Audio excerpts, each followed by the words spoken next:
Welcome, everyone, to the R.E.S.T podcast, where our goal is to help each and every one of you displace confusion, chaos, and dis-ease in order to heal and find significance in life.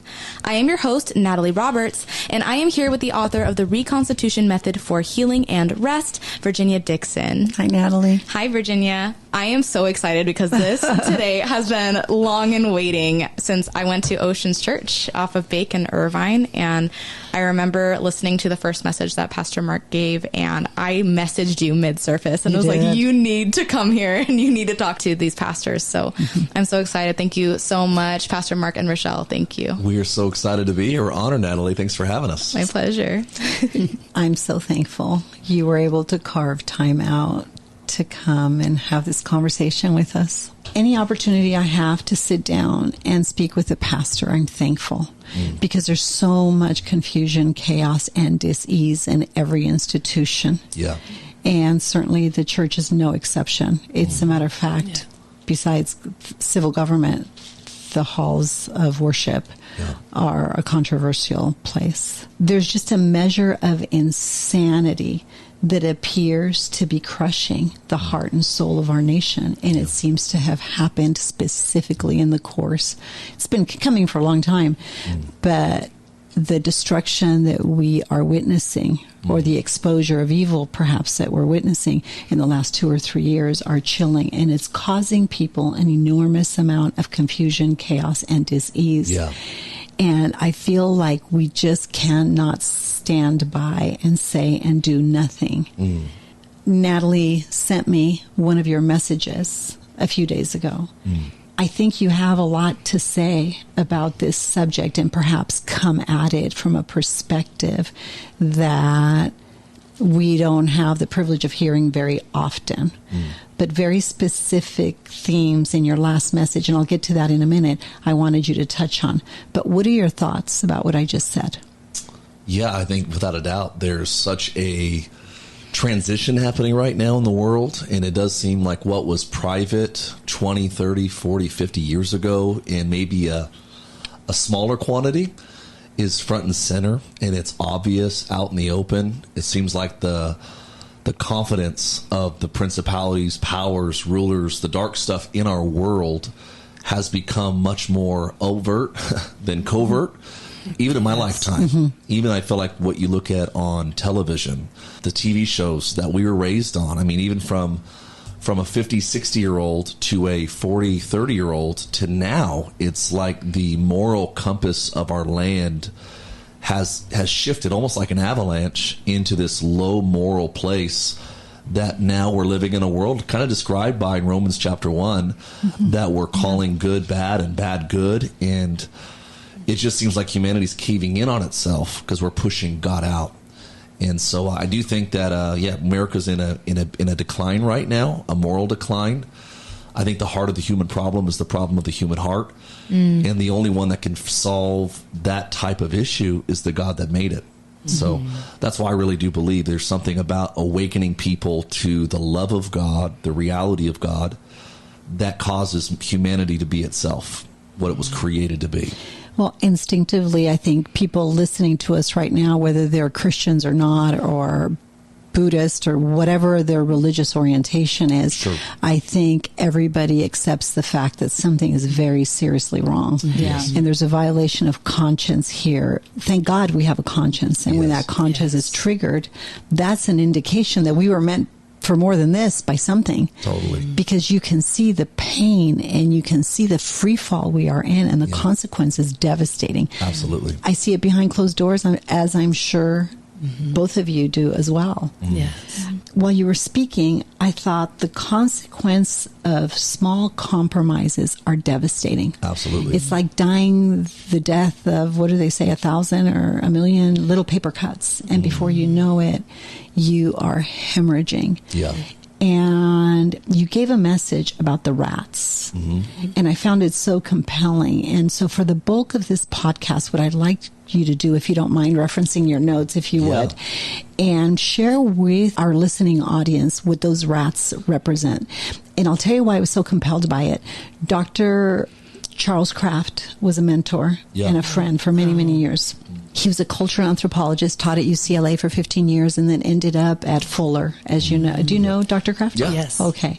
So he poured so much into me, and he was instrumental in me stepping into that space 10, 15 years ago and speaking about the conflicts in the realm that most of us can sense, but we don't know how to talk about, which is in the spiritual realm. Yeah. But he's the first one that said, Virginia, this is very simple. It's like a house that is full of junk and it's been mismanaged and it's full of trash. And eventually, if you go into that house and it isn't managed, rats feast on it and dwell in those places. And not just rats, but all kinds of rodents. Absolutely. And if you get rid of the trash, right, the rats will go. Now, we know when a house is infested with rats, those rats can go deep into deep, deep places, and we have to engage other transactions. But for the sake of today, I'd like you to explain that analogy in the context of your message. 8 rats that affect our lives. Yeah, I was talking kind of about Ephesians in the Bible during my lecture. Paul talks about how there's basically he's given a farewell address to the troops, and he essentially looks at these Ephesians and he says, look, we're in a dark world at a dark time. And he basically goes on the record to say that we got to put on the armor of God. And he talks about why we put on the armor. And there's the helmet of salvation, the breastplate of righteousness, the belt of truth, the shoes of peace, the sword of the Spirit, all these things. But then he goes on, he says, for we don't wrestle against flesh and blood, but against principalities, against powers, against rulers in heavenly realms. And so we know even, Hebrews talks about that the worlds were framed by the word of God, so that what we see is actually made of things that aren't actually visible to the eye. So there is a kind of a dimension that obviously we all know. You listen to music, you watch a movie, there's something about atmospheres. You go into a dark environment, people are doing dark things. Even if you don't believe in God, you can sense something isn't right here. Yes. And the opposite is true, right? You go into a church, you go to some environment that's, a symphony, and you're listening to something. There's something in music that moves us, that touches us. And there's something about atmospheres that we're wired with this sense. There's a peace that I can't put my finger on. There's a joy that I can't put my finger on. And so I think that, I walked through this message and essentially broke down that it is possible to be a good human being, but to actually have bondage, whether it be generational, that we were raised in dysfunction. Using your analogy or his analogy, we were raised in a rat-infested home where people lied. In a rat, right? Yes. We're in a world full of it, exactly. Yeah. And so essentially we talked about that whether it's generationally inherited or maybe it's through your own decisions, both good or bad, that there very well could be a open door that we give darkness in audience. You kind of use the analogy that, I don't personally theologically believe that if you have given your heart and if you're full of God, that you can be possessed by an evil or a dark spirit. I use the analogy often of, if you own this house, no one can actually make you move out of this house. You own it. But if someone broke in the door right now and you left the door open hypothetically, they could come in here. But the moment you came home, especially with your guard dog, grateful I didn't get bit today from the guard dog. But Olympus, by the way. A fitting name.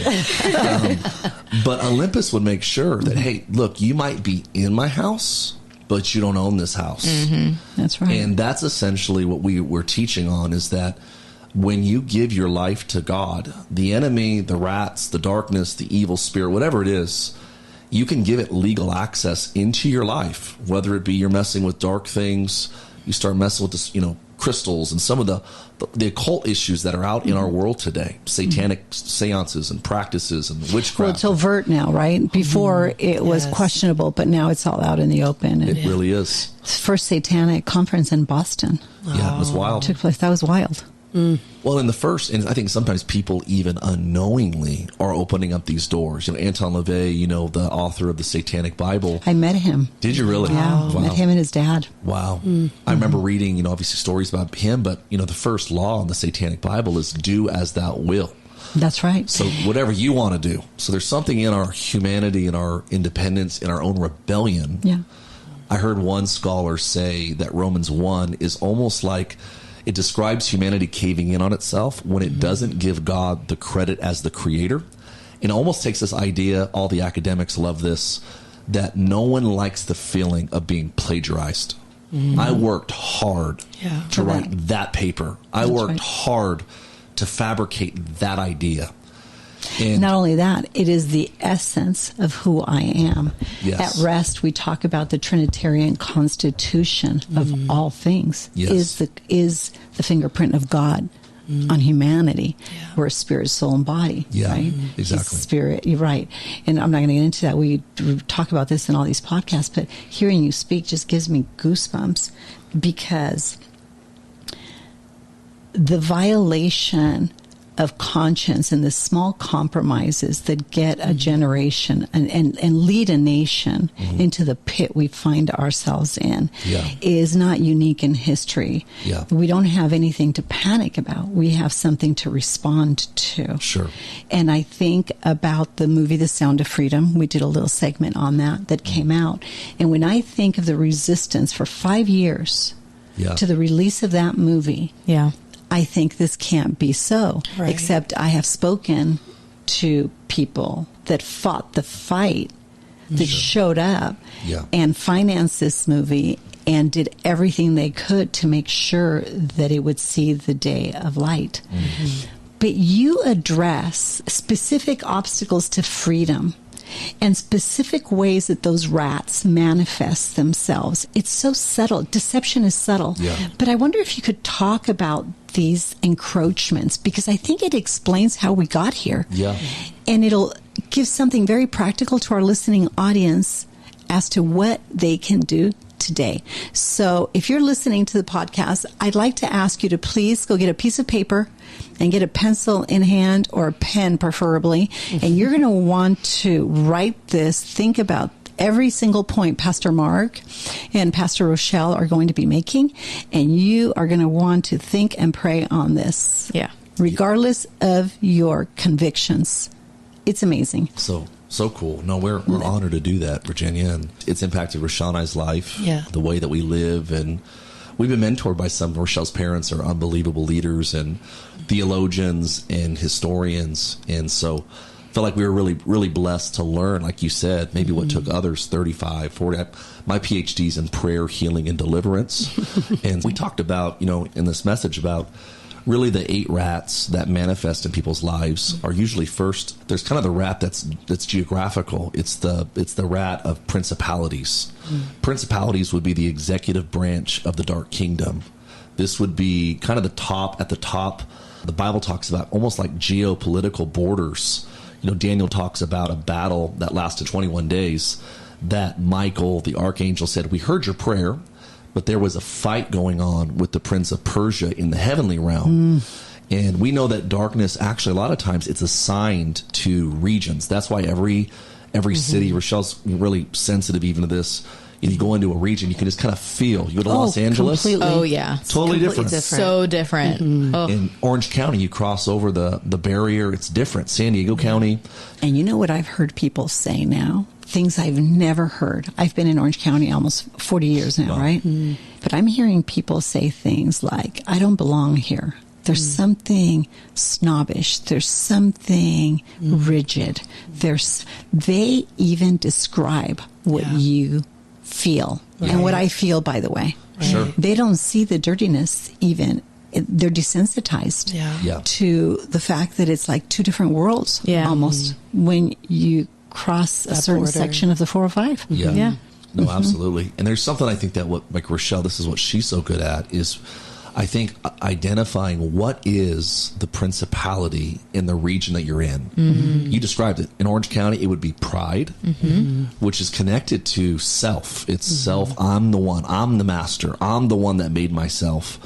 And usually where there's high levels of pride, there's high levels of greed, and there's high levels of perversion. isn't that amazing that people can identify it even though they're not believers, they're not Christians? They identify the pride, they identify the greed, they identify the perversion. Yes. Yeah. It's amazing. And usually if you want to know what the principality is of your region, you go no further than your police department and you say, what are the top crimes in this region? Orange County has the #1 highest divorce rate out of any county in America. Wow. So you find, okay, what is it? Well, it's pride, which is, it's hard to give your best to your spouse when you're self-absorbed. And, you marriage isn't 50-50, it's 100-100. And so divorce is obviously connected to this pride, which is connected to greed. I'm going to do what I want, make myself happy. And then also with the opulence, there comes perversion. That I don't want to just do what everybody else does. I'm going to do what kings do. I'm going to do what queens do. And then you kind of create this other realm. So the first thing that we talked about was just this idea that there are geographical, and even in the story in the Bible about when Jesus evicts Legion, and the demons basically say, hey, don't make us leave this region. They wanted to go into the pigs. Right. Why did they want to go in the pigs? It wasn't to prolong their life. They didn't want to leave that region. Right. And so I'll let Rachelle speak to this, but there's something about prayer. And we don't, again, as Christians, and that's my forte, obviously, is I teach people about God and the Bible and how to stand. But we teach people you don't attack principalities individually. That's the executive branch. That's the top order of darkness. So you do that in a corporate setting. There is a darkness that has swept through America. Geographical strongholds. Talk about the 8 rats that creep in and manifest themselves, starting with fear. Yes. Because I believe that it's these other smaller compromises that usher in these territorial strongholds. Absolutely. And you can tell because there's destruction in one community and you drive literally 2 blocks and it's like you stepped into a different world, or 2 miles down the freeway and it's like, what just happened? I feel like I left a third world country. Yeah. Well, I really, again, coming from my context as a pastor and just theologically, I think that if you don't fear God, you'll fear everything else. There's something in the fear of God that actually eliminates the smaller rats of life. And, the Bible talks about how God hasn't given us a spirit of fear, but of power, love, and a sound mind. And it's interesting. It says the only thing that cures fear is perfect love. And so even the opposite of fear actually isn't faith. It's love. It's perfect love that drives out all fear. And so I think there's something in knowing not just who you are, but whose you are, that creates an identity that casts out that rat of fear. You can obviously feed fear. Fear is a inferior faith. One theologian said that fear is faith in reverse. It's some ways it's the same evidence of the future. It's just in the inferior. So fear is it's a preferred future that hasn't happened yet, that you're constructing in your mind, that isn't necessarily true, but you're putting your confidence in something that could go wrong. It's when your child shows up late and you're like, they must have gotten in a car accident and they must be on the side of the road, and you're letting your holy imagination, so to speak, go to a worst case preferred future. When faith is the opposite, it's actually believing that God is good, and that it's, faith is a substance of things hoped for. Yes. Fear is a substance of things worried about. And so I find where people that usually struggle with the highest levels of fear are usually a lot of times the ones with the lowest levels of faith. And, to those that are listening that go, well, I don't have, I'm too smart to believe in a God. I think it takes more faith in some ways to believe there is no God. If you knew the modalities we use to help people heal and step into freedom, yes, the question is always, wow, how did you learn this stuff? And are you a Christian? Or are you a believer? Or then, well, I don't know if I believe in God. They'll make a comment about God or ask about God or make a statement against God. But our very anatomy bears witness of what you're saying. We're made in his image, spirit, soul, and body. So I do think that what you fear is usually connected to what you honor the most. And if most people, the biggest thing in their life is death, you'll be scared of everything. But if you fear a God that holds time and eternity in his hands, there's nothing temporary. And there's something about the presence of eternity that drives out the temporary fears. So I found that people get stuck in the bondage, they feed the rats of fear. And if you feed the rats of fear long enough, it'll lead to the second rat, which is heaviness. According to the Bible says it's a spirit of heaviness. And we all know, maybe you're watching or listening and you're like, I don't know if I believe in spirits. Well, we've all been there before, that you listen to a song and you can feel your soul, your emotions get impacted by, you listen to that heavy, dark music and you want to go lift weights, or you want to, whatever it is, you want to dance. You put it's funny how, whether it's music or it's a movie, or sometimes it feeds rage and anger. Exactly. Sometimes it generates tears. Yeah. But so I think one of the biggest things I've learned is that we are not what we think. We'll become what we entertain long enough, but not every thought that goes through your head belongs to you. And I think that's where, in part, a lot of our problems in the society is right now. And I usually use the analogy, if a garbage truck drops off their trash in your yard, just because it's in your yard doesn't make it your trash. The Bible talks about how there's a lust, or there's a sin in our flesh. Our flesh nature is our lower nature. We're born under a fallen state. Jack Haver was a great Bible teacher, and he said that you can't cast out your fallen nature, and you can't disciple demons. That you have to take authority over darkness or dark spirits, and you have to take discipline over the areas that our mind and our soul can be rewired in. Your will, right? Your will, your conscience. Yeah, you use your conscience to activate your will. That's it. To manage your feelings, right? To guard your heart. Exactly. And people, I think, sometimes will sit in fear, or they'll sit in a preferred future that's hopeless, that they'll get heavy. And, it talks about in Isaiah 61, there's a spirit of heaviness. But the good news is it refers, that's talking about sadness or sorrow, people that kind of live in perpetual despair. I have nothing to look forward to. You live in a mansion, you have all these things, but you're empty on the inside. You have a beautiful spouse, beautiful kids. They say if, Hollywood was the happiest place in the world, no one would be committing suicide. Right. You can marry the model, you can have the fame, you can have everything, and still be spiritually bankrupt. Right. And it creates a heaviness, a sorrow. But it says that the antidote to this spirit of heaviness is actually the garment of praise. There's something about getting your eyes off of you and getting your eyes on the God that made you, that lifts this rat, stops feeding that rat of despair, and it begins to put faith in your soul. Wow, that's the best explanation of depression without ever using the word depression that I've ever heard. Yep. Thank you so much. That was fantastic. Next one, jealousy.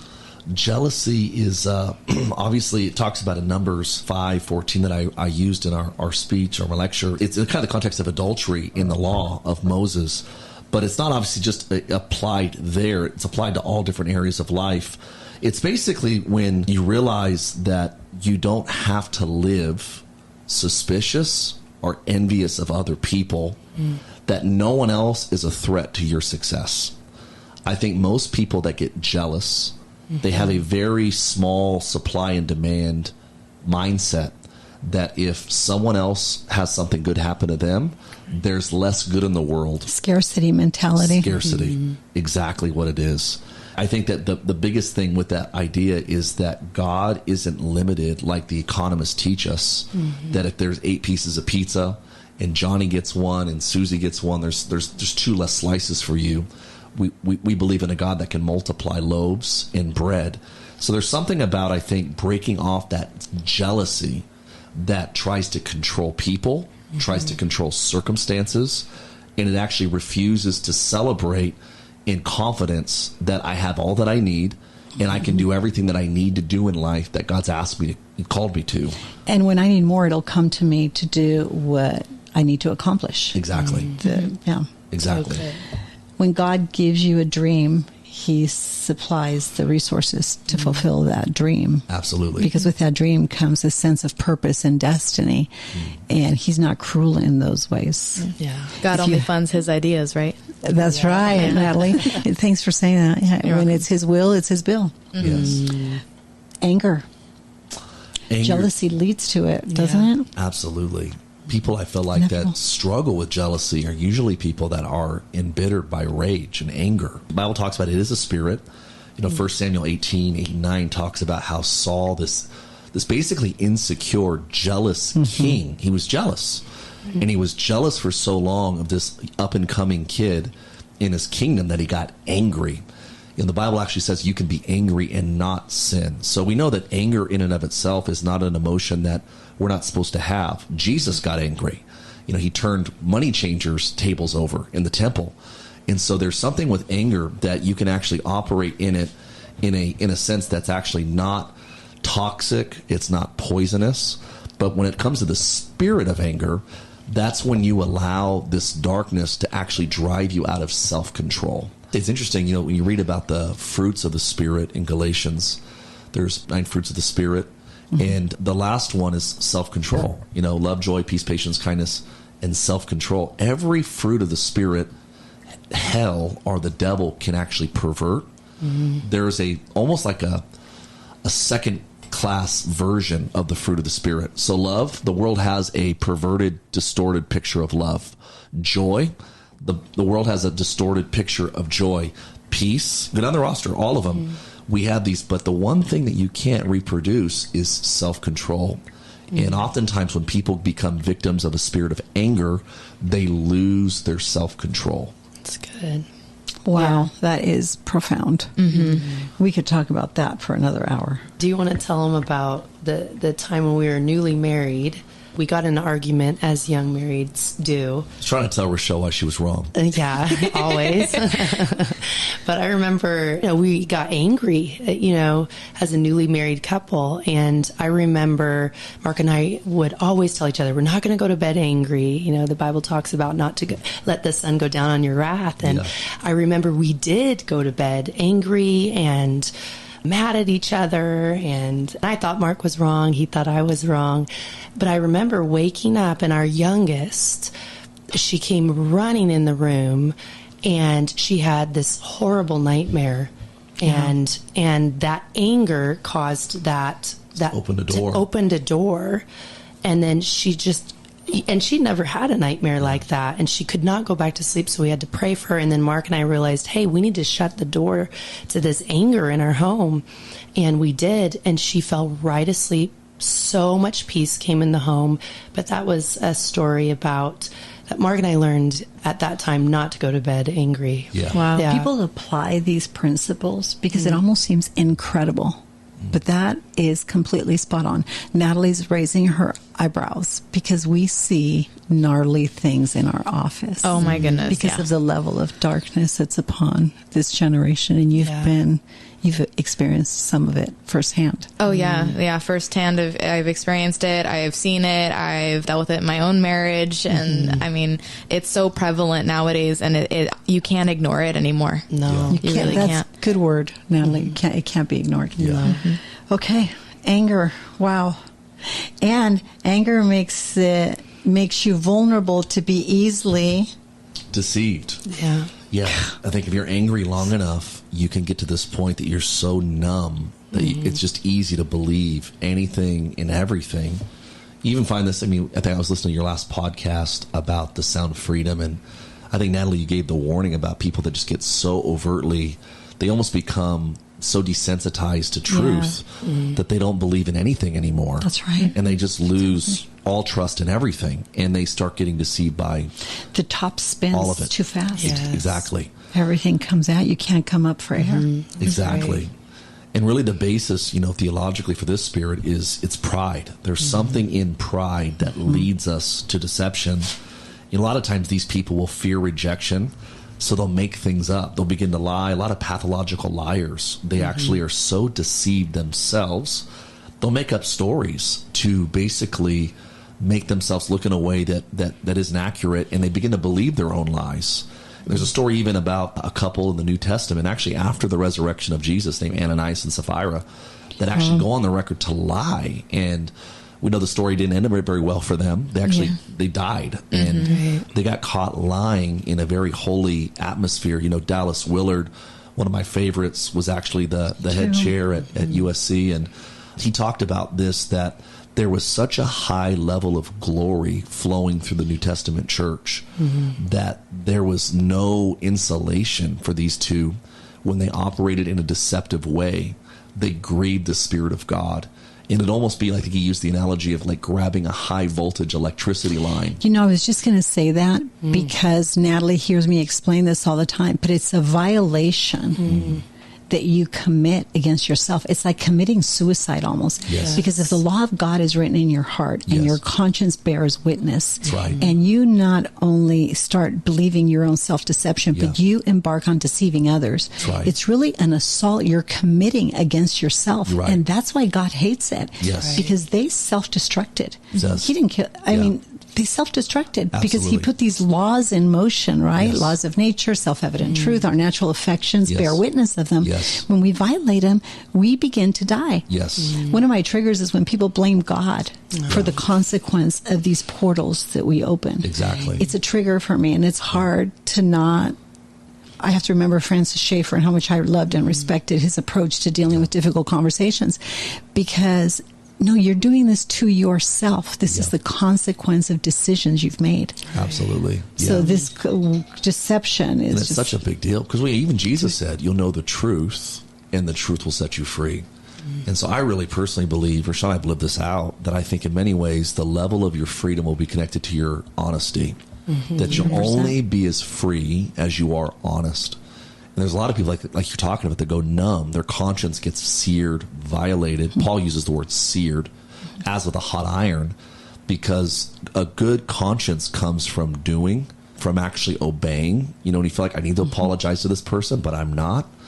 If you don't listen to that voice, it's like any other voice.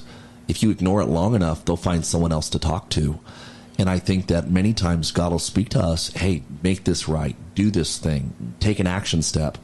And if we don't do that, we get into trouble. And it might mean get out of this relationship. Exactly. Quit this job. Yes. Don't sign that contract. Yes. Natalie, and in the growth stage that we're at, we're all making huge sacrifices, but they're choosing to do that with a beautiful, humble, tender hearts. But should God say no more, right? Or should your conscience say no more? I can't bear it. We all have to make those appropriate decisions so it can be applied to so many different things, right? So think outside of the box about these things. We just don't have time to delve into them too much. Adultery is a big one, because people associate adultery with just sex, but it's more complicated than that. For sure. There's multiple layers. It is interesting that obviously adultery, usually it's not something you can participate in unless there was anger before it and deception before it. They all seem to kind of travel together. And often it's even fear. I mean, a lot of times fear is in the foundation of adultery. You know, I missed out. I married the wrong person. I'm never going to be happy here. I deserve this. There's some sort of, unwarranted fear that could lead to anger, deception, that causes lies. And that obviously is the breeding ground of where this takes place. It's obviously mentioned in Hosea 4:12, but it refers to really the spirit of adultery. It refers to illicit sexual activity, one which is adultery. It starts by entertaining really the lust in our heart. That's right. Fornication. It's in our heart. We're talking about internal, external things. Exactly. Right? And it's interesting because a lot of people say, well, I didn't actually act on it. I just thought about it, or I just looked at it. I just watched it. And it's interesting, even in the church world that I'm in, and a lot of times even believers or Christians will say, well, I'm not under the law anymore. I can look. I'm under grace. But a lot of times people misunderstand that Jesus and grace, they don't reduce. Grace elevates the bar. That's right. Matthew, he says in Matthew 5:28, he says, Jesus said this, who is the personification of grace and truth. And he said, you've heard it said that he who commits adultery with a woman commits adultery. He says, but Jesus is grace and truth under the new covenant. He says, I say to you that he who looks with a woman in his heart has already committed adultery. So you see that God does not lower the standard. He actually, because his power in us can make us live at a level we couldn't live by ourselves, elevates the standard. That, and the implication is the desires of the heart, right? Yes. Because it's not the have tos, it's Yes. the want That's it. tos. And you explained that so well. That's right. So yeah, spirit of adultery, and then Infirmities. It was so good. The spirit of infirmity. I was so impacted by the concept of voice and posture. Because it's all tied into this disintegrating identity that started with fear, heaviness, jealousy, anger, deception, adultery. And now look what we're heading here. Infirmities. It really all becomes crushing. Yeah. Exactly. And it's interesting, the spirit of infirmity, it says in Luke 13, there was a woman for 18 years. She had a spirit of infirmity, and it actually caused her, like you said, her posture, she was hunched over. She couldn't walk straight. Yeah. And it is interesting. I don't believe that every disease is sin related, but I do think that theologically there are times that the spirit affects the body and the body affects the spirit.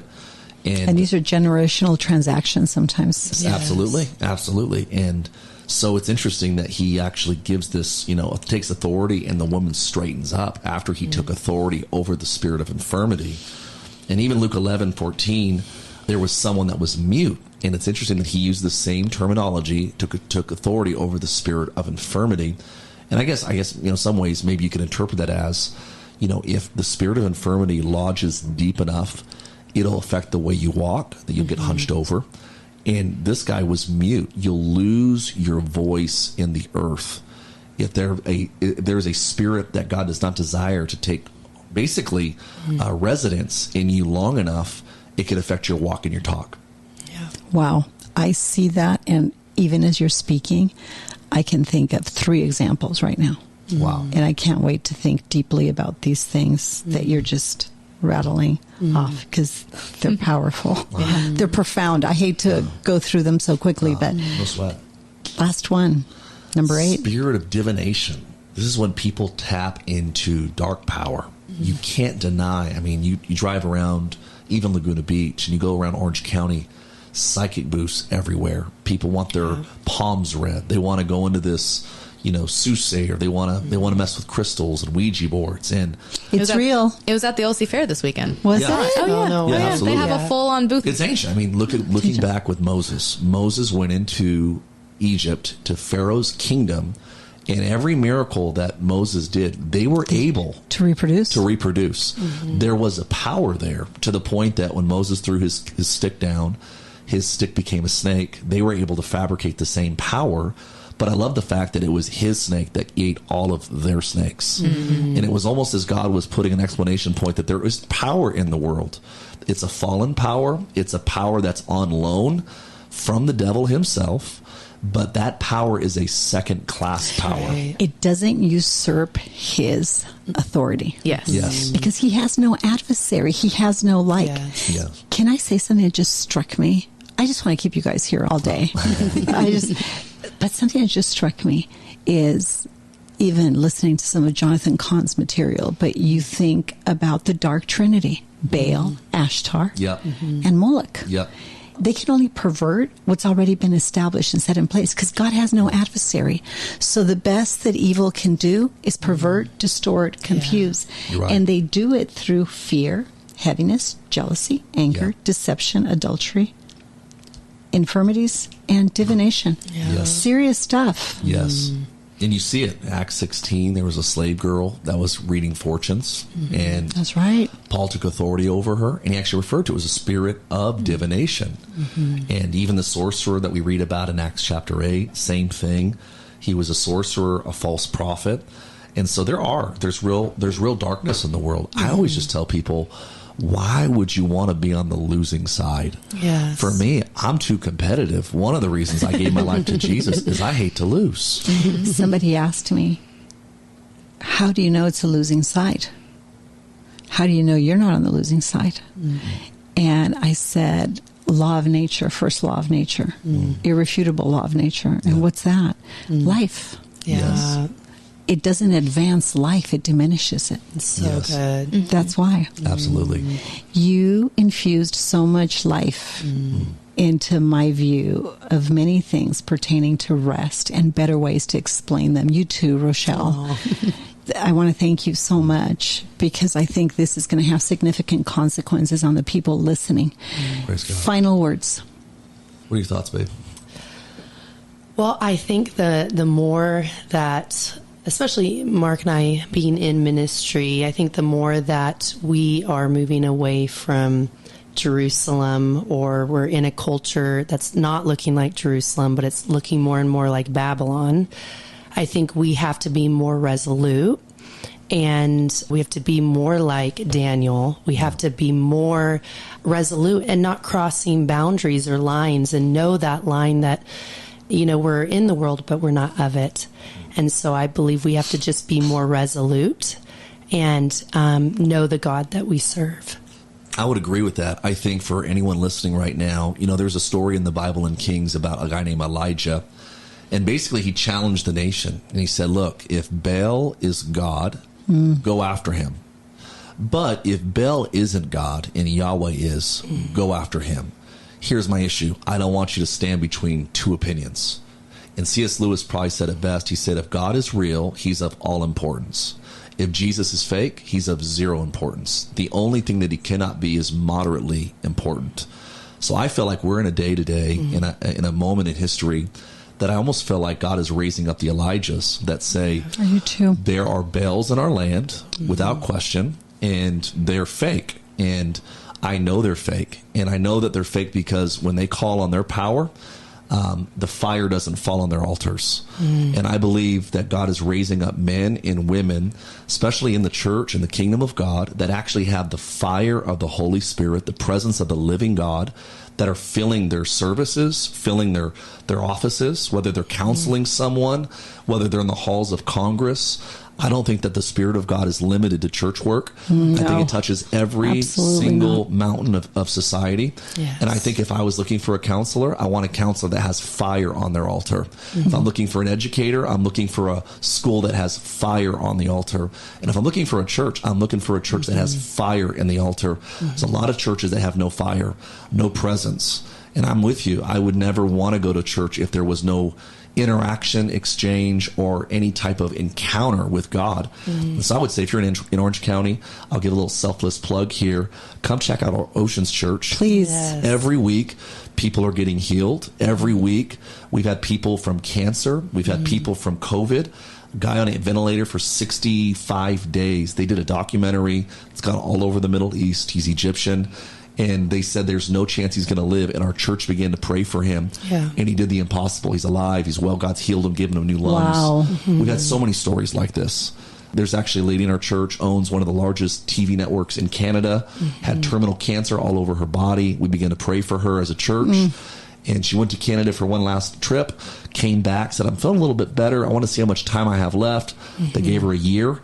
And basically went into the doctor, and all of the lesions of cancer in her body, her organs were gone. Seen it? Wow. So- We see it. The technologies, the resources we use, see, measure, document things like this. Yes. And it's Yeah. science. This Yeah. is not voodoo, religious, bizarre, woo. No. Hokey pokey stuff. This is real. It's been happening As since a the man Bible. thinks in Yeah. his heart, he is, because thoughts have power, words have authority. I do have to say that I am thankful that both of you came into California when so many people are leaving. I appreciate We need to that. go to the eye of the storm, not walk away. Yeah. Not because we are each other's adversaries, because we have so much hope and Yes. life Yeah.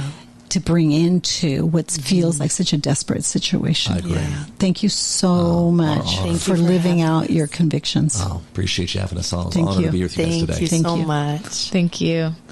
All right, everyone. Oceans Church is located in Irvine and San Juan Capistrano. If you would like more information about Oceans, find out their service times and upcoming events, or listen to Pastor Mark's and Pastor Rachelle's messages, please go to oceanschurch.com. You can also listen by searching for Ocean Church's channel on YouTube. We hope to see you on Sunday. For updates about REST and this podcast, please visit our Instagram or Facebook, The Place of REST. If you'd like more information about Virginia or to support and join the cause of REST, please go to virginia.gov/REST. virginiadixon.com/collaborate or call 949-289-5935. Thank you for listening to Rest with Virginia Dixon. We'll see you next week.